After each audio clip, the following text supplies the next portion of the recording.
A strong magnitude 4.7 earthquake occurred in the East China Sea near Suwano's Jima Island, Japan, around noon of Monday, June 30, 2025 at 12:36 p.m. local time, GMT +9.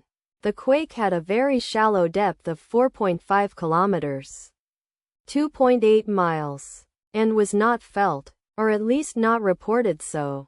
First to report, Raspberry Shake after 7 minutes. The earthquake occurred 20 hours after a magnitude 5.2 earthquake had hit on Sunday, June 29, 2025, at 4:11 p.m.